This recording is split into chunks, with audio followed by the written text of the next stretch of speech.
Hi everyone, Vickieverlie here, Rock and Roll Prophetess. We're going to take a look at the first of the two eclipses coming up. This first eclipse is happening on May 26th, 7:14 a.m. Eastern, but times will vary, and it is a full moon eclipse or a lunar eclipse in the sign of Sagittarius. Okay, if you're first-time viewers, if you are a really by-the-book astrologer, then this may be outside of the realm of, it's not by the book at all. It's, I use it to tune in as almost like a scrying tool or jumping off point. Although I have studied astrology, I like to color outside the lines quite a bit, and I use it as a jumping off point. So if you're very strict and by the book and want to contradict everything I say, then just move on to another astrologer. If you are, on the other hand, if you are not astrology at all, and you're looking at this and like, whoa, this looks too complicated or whatever, but hang in there because it definitely gets more and more psychic with downloads and messages as we continue on through the reading.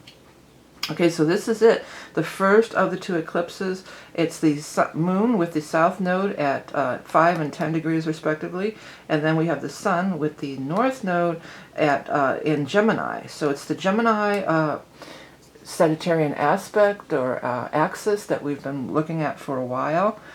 The north node of it, the way that we're supposed to be going, or the way that would be that we're being led to go, well, the north node is always what we want to strive for, and that is in the sign of Gemini. So we want to strive to be clear-minded, speak clearly, concisely, have mental understandings and things of this nature can come forward at this time. Another really interesting thing that's going on here, we've got the nodes and then they're in a T-square with Jupiter. Now, Jupiter happens to be the ruler of Sagittarius. So Jupiter's action, well, it's a big deal anyway, because Jupiter spends 1 year in every sign. So what I've been telling people, because it's going to be there, I'm offering those ingress readings, which is the birth of the season chart, the birth chart of the season. I came up with that recently. I really like it. So, but this is like a precursor to that, and the whole thing, Jupiter's just dipping into Sagittarius for a little bit here, for a couple months, and then it's going to finish its tour through Aquarius, and then it's going to be next year when it really comes into play, and for its full year stay in the sign of Pisces. So it's dipping in there just for a minute here, and this eclipse, and the eclipse coming up, and the ingress chart, the solstice ingress chart, these are all really big points. There's other things going on, but the Jupiter energy, and particularly in this one too, because Jupiter rules the chart. Jupiter rules the eclipse. It rules the eclipse. It doesn't rule the chart, it rules the eclipse in the sign of Sagittarius. And so it's like a glimpse of what we might want to expect for when we get into 2022. This is like a little bit of a peek or a glimpse into what's maybe coming down the road. Now, Jupiter is always good luck. Benefits, called the planet of good luck. It's like taking risks, gambles. It brings about an abundance of whatever it comes into contact with. So it's, first of all, it's squaring with this whole eclipse nodal thing. So it's bringing in an abundance of, the nodes are all about aligning with our true soul's calling. So it's bringing in opportunities, and Jupiter rules the 9th house of higher education, spiritual growth and development, and Sagittarius rules that too. So there's a big emphasis on really growth, like spiritual growth, emotional growth, psychological, having big aha moments and clearing. Because the lunar eclipse itself is with the south node, there's always going to be an element of the past involved. The south node rules the past. And it's not only your past in this incarnation, it really does rule over past lives. Like when I do those soul readings, the nodes are one of the major things that I really look at to determine, what's going on with your past life and your soul journey stuff. So this is being called into attention for all of us at this time. And the Jupiter is locking in there for the square and rules this eclipse, so it's really emphasizing it. It's really making it stand out or expand or be larger, or it could really bring things to our attention that we were maybe unaware of, through higher understanding. If there's anything that you're running around in circles with, you're running around in circles, it's the same thing every day, Groundhog Day kind of stuff, or just, it could be things that you've just been grappling with for a very long time. Mercury, I don't know if any planet or anything rules anxiety, but I would say, if I had to say, I think Mercury and Uranus are very much in its negative expressions. Every planet and every sign has a positive and a negative expression. And I would say Mercury, we've got a lot of action going on here too at this part, and then we're going to talk about that Venus-Mercury thing here. But Mercury and Uranus too contribute to anxiety. When you get anxious, you get anxiety, with Uranian energy, it's like you don't feel grounded, you know, because Uranus, you can like kind of be flitting above the clouds and not feel grounded. And that's really cool in times, but sometimes it can, that's part of what anxiety feels like. And then with the Mercury, that's also definitely on your mind. You just can't shut your mind off. This is an opportunity to really get clear about a lot of those things, to really look at it from this higher perspective and see what it's all about. And if you just feel like you're banging your head up against the wall and you're not getting anywhere, and it's the same thing, where you're just running lists in your head of why you're right, or why, you know, trying to understand it from your lower cerebral, you know, monkey mind or whatever, this is an opportunity to really break that wide open. And really, I'm hearing that song, Into the Great Wide Open. Is that Joe Walsh or the Eagles? I'm not sure who does that tune. A Rebel Without a Clue, maybe? I'd say there's a lot of those running around like up here. Into the Great Wide Open, da-da-da-da-da-da. Into the Great Wide Open. A Rebel Without a Clue. I know it's usually a Rebel Without a Cause, but I don't know. If anybody wants to look those lyrics up and post them in the comments, that'd be real appreciated. If you do that, make sure you copy and paste the lyrics themselves. If you post a link, YouTube automatically marks it as spam, and I don't always go in and check that spam thing too often to clear them. Okay, so, yeah, so this is like wide open expansion, wide open, seeing the potential. You know, seeing the potential for the future, you know, for what's coming up in 2022. Like, I think a lot of people could be getting little snippets or little downloads or they're showing me like little sparkles, you know, like little clues along the road there, little synchronicities to where, oh, yeah, maybe I should do that. If you know, anything you're stuck in, this is like thinking outside the box, coloring outside the lines. This is like seeing it from a different perspective. And we all have that, you know, we all have these things that we, even though this isn't a fixed sign, it's a mutable energy, it's things that we can get fixated on, you know. We can't break out of that wheel. We're running around and around and around. Well, you said this, and you said that, and you said this, and you said that, but maybe it's this, and maybe it's that, blah, blah, blah, blah, blah, blah. You know, it's just like, chill the F out, you know, open up your consciousness. Look for those little sparkles. They're showing me like going down a road, and I'm thinking like little sparkly things are showing up here and there and everywhere. So it could just be, you know, road signs, you know, or animals in the trees or whatever. I'm seeing the winding road too, and I'm hearing the Long and Winding Road song. But I'm seeing like this winding road. It's full of twists and turns, you know, and then there's all this. You know, I'm driving down and there's all these trees and stuff, but it seems like there's road signs and stuff too, and there's little sparkles. And I feel like, you know, I'm driving by and they're just there for a second. So you have to pay attention to see them, you know, in the big scheme of things. And if you're driving along down the road of life, or actually in your car, and you're like, well, I got to stop at this store, I got to go to the post office, I got to get this, and then I got to go grab this for dinner, and you're just running over your list in your mind too much. You're going to drive right by those little sparkles, or those little animal totems, or those plants that are working through divine spirit to give you little hints and clues and messages, you know. And if you're not open to it, you can't see it. Another thing about, you know, Sagittarians very much are into nature and animals, and they very much like camping and hiking and being outdoors and being sports, you know, things like that. But so it's a good time to really get outdoors and really clear your head, you know, get away from the busyness of screens and, you know, emails and texts, and just get out into that nature and that natural environment. And if any of you, you know, Sagittarians are centaurs, of course, and they rule, you know, horses. So if any of you have horses or like to go horseback riding, that would be another thing that would be very good for the soul. You know, it'd be good for the soul to do that kind of thing on or around this time frame here.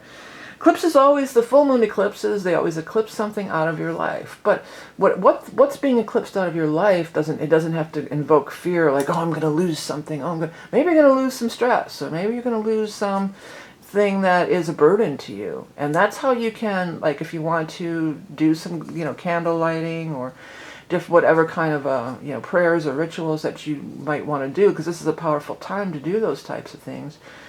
That's what you can really use this energy for, is to release this from your life, something that you're trying to get rid of. You know, you could release it from your life at this time, and there would be a powerful impact, you know, boost of energy, especially with the Jupiter being so heavily involved. Excuse me one second, water. Excuse me. So that with the Jupiter being involved, you know, it's really boosting it, really emphasizing it. Another thing that's going on, it's coming into play, and at the time I've been doing those ingress readings, so I'm real familiar with that ingress chart by now. At the time of the ingress, this is absolutely exact, the Mars opposed Pluto energy. That can bring up a lot of, you know, a lot of disagreements. They're both powerful. They're both willing to go to battle. They're both can get to the dark side if needed. You know, it can be invoked. They can get. I don't like to mess with either one of those types. You know, anybody who's got a strong Pluto or Scorpio, or, you know, as far as trying to get into any kind of, you know, if you're trying to get into an argument or something, you steer clear of that, because they'll just rip you to shreds and wipe the floor with you. You know, they're both very powerful, and an opposition of these two power players here can bring that tension up, Now, they're in the signs of Capricorn and Cancer, which traditionally is the mother and the father. You know, so, and it's the home environment, being in the home environment, the nurturing, the caring, the traditional roles, you know, of the feminine energy during the patriarchy. And then this is like the patriarchal, I'm out in the world, making my name, career, bringing home the bacon, and all that good stuff. So I think at least in the U.S., as the pandemic is winding down, it might not be like you're actually, I mean, for some people you could be actually fighting or arguing with somebody in an opposition in that way, but it could be conflicts within yourself where you are, you've been home, and then now you've got to go back out in the world again, or, you know, this could be inner stuff too. A lot would depend too on where that falls in your chart. But this could be, I think many people are going through this conflict. They've gotten used to working at home, or maybe you want to get the hell out of here. You know, you're tired of working at home. You want to go do elsewhere thing. But there's a conflicts that have to be overcome. And it could be some power plays, it could be some home versus career kind of things, nurture versus I've got to go, you know, I've got responsibilities and things like that.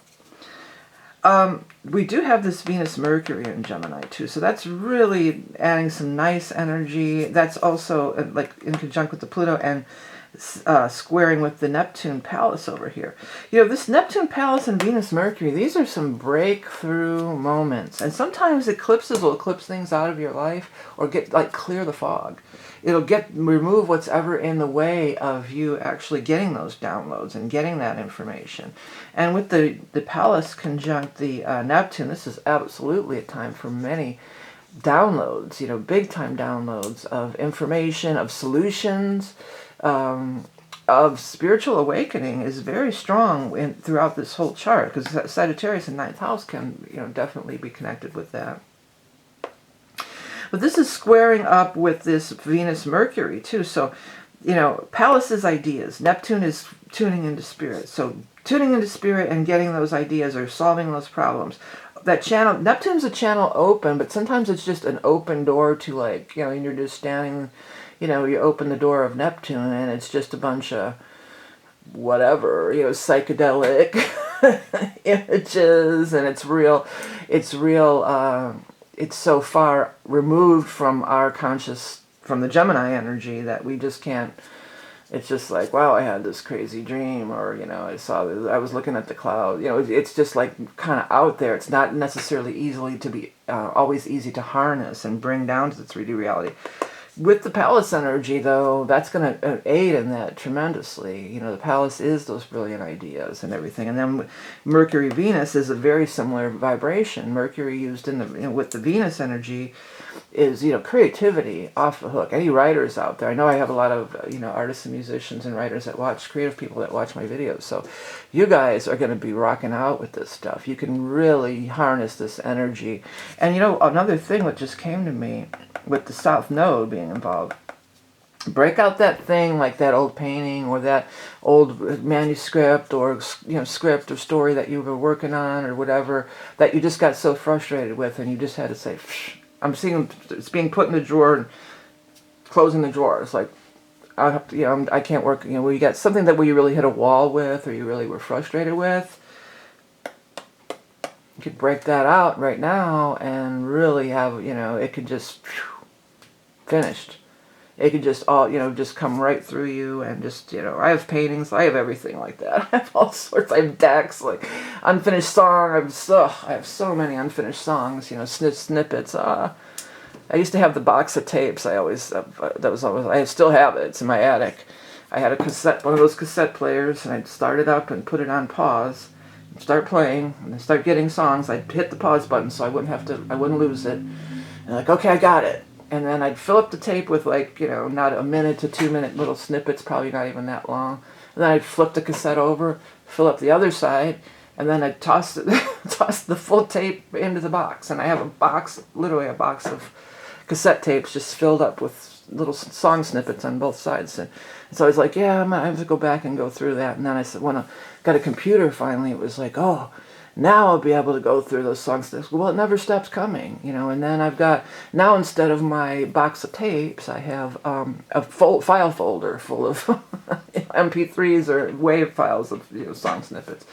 So, but if it might be something when it, like, what I'm getting is more not just a, I mean, you could go back and if you're a writer too, you can go back and look, or artists go back to your sketchbook and, you know, oh, I wanted to develop that.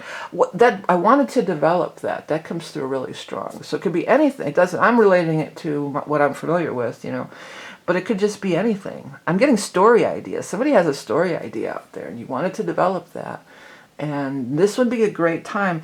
And, you know, once we hit that wall with these things, and it's just like, oh, I have to put that aside. I just can't work on it. It's just not going anywhere. There's a natural reluctance to want to, you know, because you remember that frustration that you suffered with this thing. It's just like, oh, do I really want to drag that thing out again? I had, you know, but it could be really different.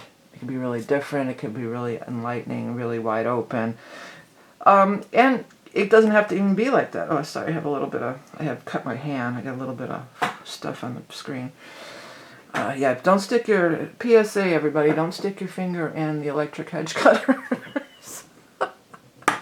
when there's a Uranus aspect, that's what happened. I got 8 stitches in my finger, but, so back to the reading. Yeah, but it could just be, you know, anything. Another aspect of this is you could be telling the story, because I keep getting this thing about the story, telling the story about something from the past, like writing your biography or your, you know, somebody else's biography, or the story, a historic, you know, something having to do with history. But the story also, relating it back to my very first, you know, vibe here with the Gemini Sag thing, the story is that stuff that you just tell in your head, you know. That's the story. Those things that you tell over and over and over again. And for some people, it's like I'm getting, you know, it's a good time to get out of your head and get out of your story and see things from, you know, see the forest for the trees, or however that goes. But oh, I had something else. Don't lose it. What was it? Oh, darn it! I think I lost it. Maybe it'll come back. Yeah, so, and then we've got Ceres conjunct Uranus with Taurus. So I think Ceres is really helping Uranus ground into that Taurus energy, because Uranus doesn't like to be in Taurus. Uranus is a kite that wants to fly high, and then, you know, the Ceres energy is coming in and saying, hey, let's really ground this. We could use you down here, Uranus. That's what I'm getting. It's just like, your series is like, come back down here. We could really use you. We could use you to find, alternative, ways to plant and garden and feed and, all the things that Ceres is related to. Uranus could, if applied correctly, can really, solve a lot of problems and is the most, advanced forward-thinking, entity or whatever you want to call it, the most energetic force in our system here, Uranus. It's right in there. Another thing that's happening with this eclipse is it's almost exactly trining Chiron. Well, the South Node is trining Chiron, but it's in there. And then it's, of course, sextiling this North Node. So it's pivoting off on Chiron, too. But in this case, it's a trine. So a trine is our harmonious aspect.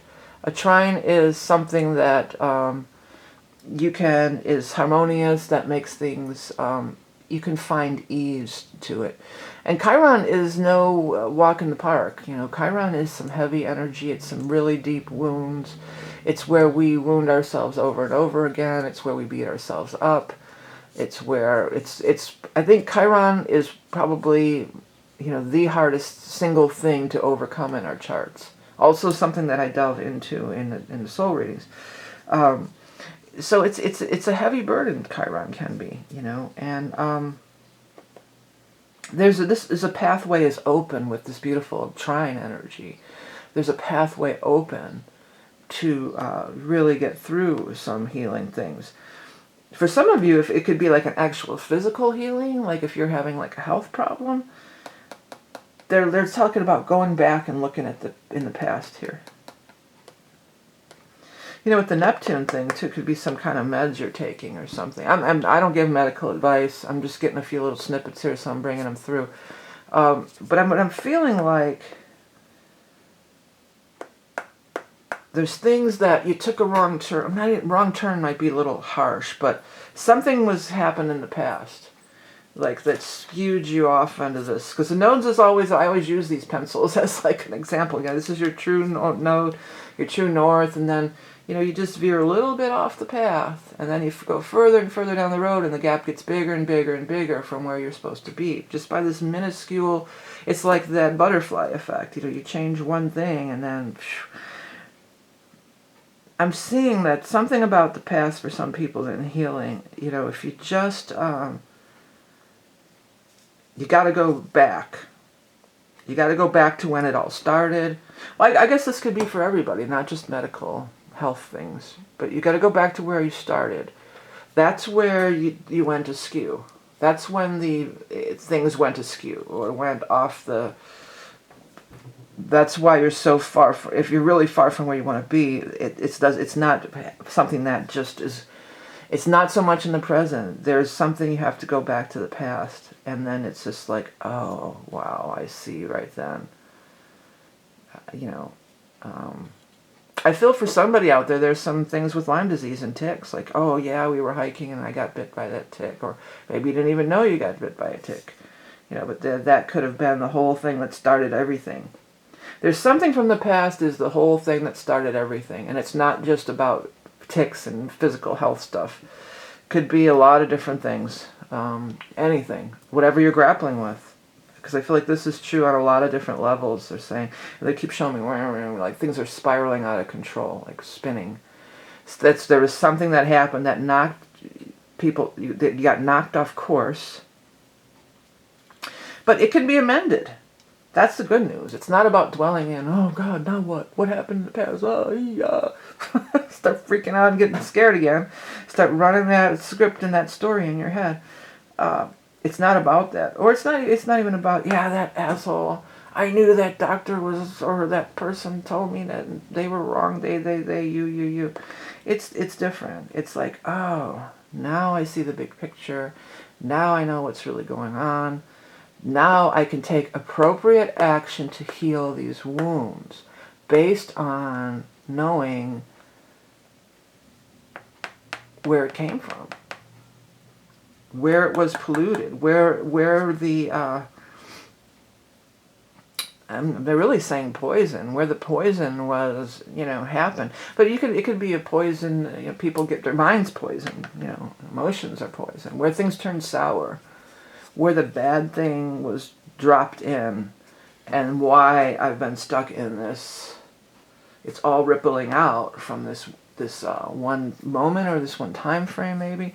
Going back, we had these same rounds of eclipse. We had the nodes in this, for some of us, for some people, we've had the nodes in, the last time the nodes were in this Gemini Sag thing was back in late 2001 through 2003, early 2003.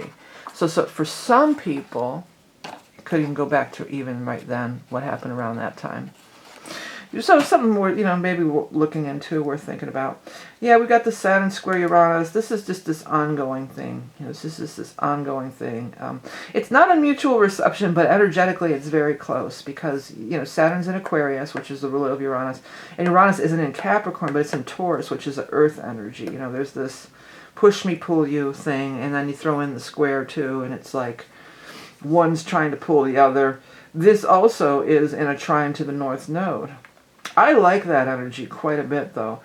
This Saturn and sextiling the South Node and all that, but trine energy where we've got this powerful finding that splinter or that thing that's been festering and pulling it out. My guides did a whole thing on that with me. It really was totally enlightening, and it was something personal. I'm not going to go into, but they said the wound cannot heal until the splinter is removed.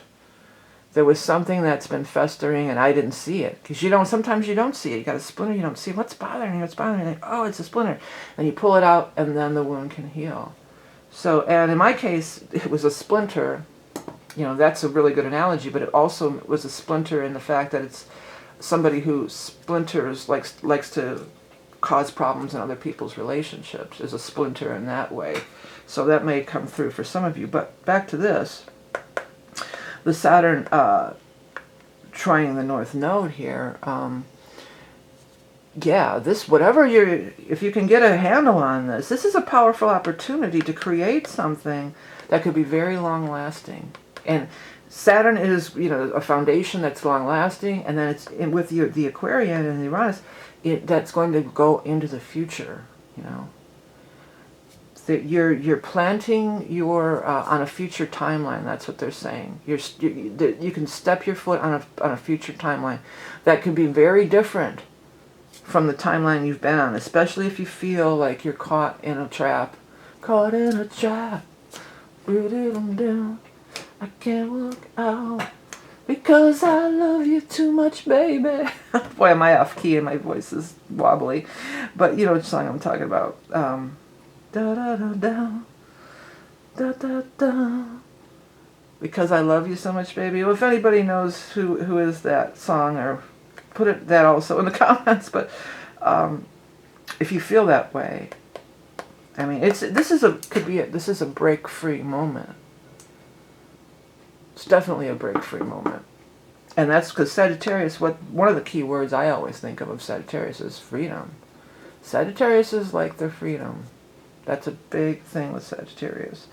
So it's a break-free moment, a break-out moment, stepping your foot upon an alternative timeline that has more longevity and more of a solid foundation and more longevity to carry you into the future.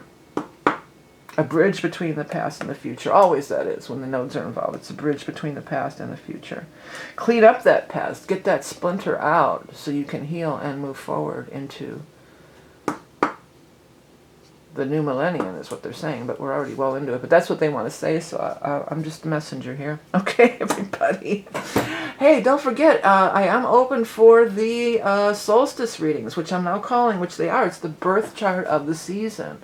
So for the birth chart of the upcoming season, and it compares exactly how it hits your chart. And a lot of these things that we're talking about they're in there. Like the Saturn square Uranus is there, the Pluto opposed Mars is in there, the Jupiter in Pisces is in there. So if you want to see how, it's basically a transit, reading. So if you like to, get a personal intuitive reading on how that might affect your chart, those are definitely available on my website. You can find links to everything below. I want to thank you for all your support through donating, liking, and sharing, and commenting, and purchasing all my wares, all my different wares that I offer at this time. That all goes to support me and keep these readings free on YouTube.